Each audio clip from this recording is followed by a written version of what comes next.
కల్తీ మోమోస్ తిని మహిళ మృతి చెందింది. పలువురికి తీవ్రంగా కూడా అస్వస్థత అయింది. బిర్యానీలో సిగరెట్ పీక రావడం, ఇడ్లీ చట్నీలో బొద్దింక, హాస్టల్లో ఫుడ్ పాయిజన్, ఇలా వరుస ఘటనలు జరుగుతున్న నేపథ్యంలో ఇది మనం నిత్యం చూస్తున్న వార్తలు. వీటికి తోడు శుచి శుభ్రత పాటించని హోటళ్లకు వెళ్లి అనారోగ్యాన్ని కొని తెచ్చుకోవడం సాధారణంగా చూస్తున్న విషయం అయిపోయింది. ఈ పరిస్థితులపై తెలంగాణ ప్రభుత్వం సీరియస్ గా దృష్టి సారించింది. ప్రత్యేకంగా టాస్క్ ఫోర్స్ బృందాలను ఏర్పాటు చేసి హోటళ్లు, రెస్టారెంట్లు, బేకరీలు, ఆసుపత్రులు, కార్యాలయాల్లోని క్యాంటీన్లను తనిఖీలు చేయిస్తోంది. ఇలా ఈ ఏడాదిలో ఇప్పటి వరకు 4366 దాడులు నిర్వహించింది. నిబంధనలను పాటించని 556 హోటళ్లు, రెస్టారెంట్లపై కేసులు నమోదు చేసి 66 లక్షల రూపాయలకు పైగా జరిమానాలు విధించింది.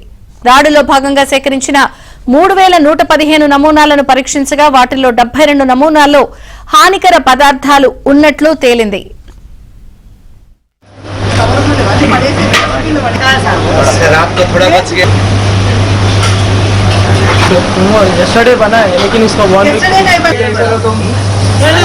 तुम अंदर दो पहले तुम जा रहे जाओ जब से गड़बड़ कर रहे तुम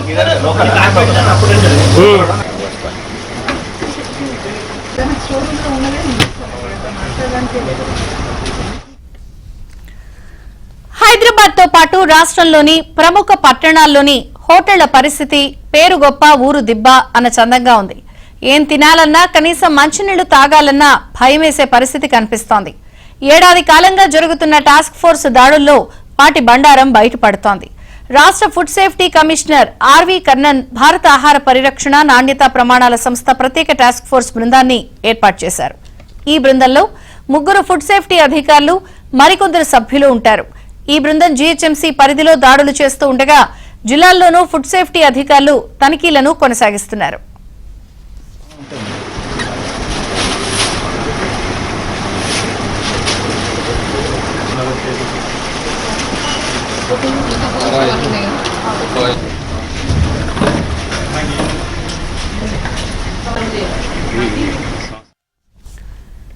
ఇక జిల్లాల్లో ఫుడ్ ఇన్స్పెక్టర్లు స్థానిక వ్యాపారులతో లోపాయికారి ఒప్పందాలు కుదుర్చుకున్నారు అనే అనుమానాలు ఉన్న చోట హైదరాబాద్ నుంచి ప్రత్యేక బృందాలను రంగంలోకి దింపుతున్నారు. దీంతో హోటళ్లు, రెస్టారెంట్ల యజమానులు అప్రమత్తమవుతూ అన్ని జాగ్రత్తలు తీసుకుంటున్నారు. అటు వైద్య ఆరోగ్య శాఖ కూడా తనిఖీలను విస్తృతం చేస్తూ ఆహార పదార్థాల నమూనాలను పరీక్షిస్తోంది. నమూనాల్లో తేడాలు ఉంటే వెంటనే సంబంధిత యాజమాన్యాలకు నోటీసులు జారీ చేస్తోంది. పరిస్థితి మరీ తీవ్రంగా ఉంటే హోటళ్లు, రెస్టారెంట్లను సీజ్ చేస్తోంది. ఆహార కల్తీపై ప్రజల్లో అవగాహన కల్పిస్తూ ఫిర్యాదుల కోసం ప్రత్యేక నెంబర్ను కేటాయించింది. ఎక్స్, ఇన్స్టాగ్రామ్, ఈమెయిల్లో ద్వారా ఫిర్యాదులకు అవకాశం కల్పిస్తోంది.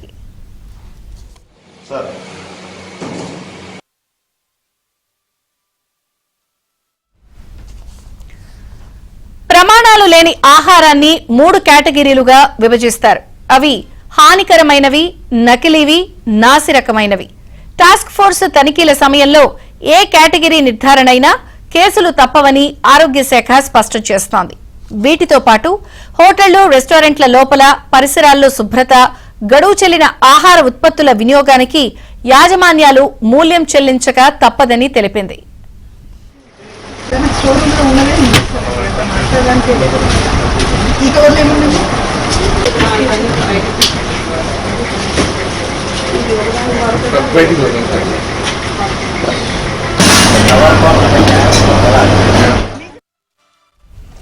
ప్రస్తుతం మన దేశంలో ఆహార కల్తీ, ఔషధ కల్తీ ఎక్కువగా జరుగుతున్నాయి.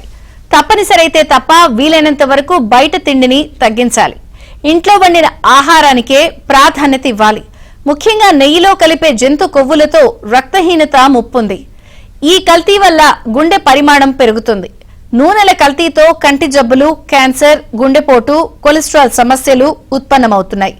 కారంలో కలిపే ఇటుక పొడి, రంపపు పొట్టుతో పొట్ట సమస్యలు, క్యాన్సర్ ముప్పు ఉంటుంది.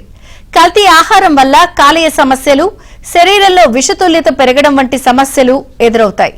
పాల అధిక దిగుబడికి గేదెలకిచ్చే హార్మోన్ ఇంజెక్షన్ల వల్ల పిల్లల్లో అనేక సమస్యలు వస్తాయి. ఆడపిల్లలు త్వరగా రజస్వలవుతారు. మగపిల్లల్లో ఇతర అనారోగ్య సమస్యలు ఉత్పన్నమవుతాయి.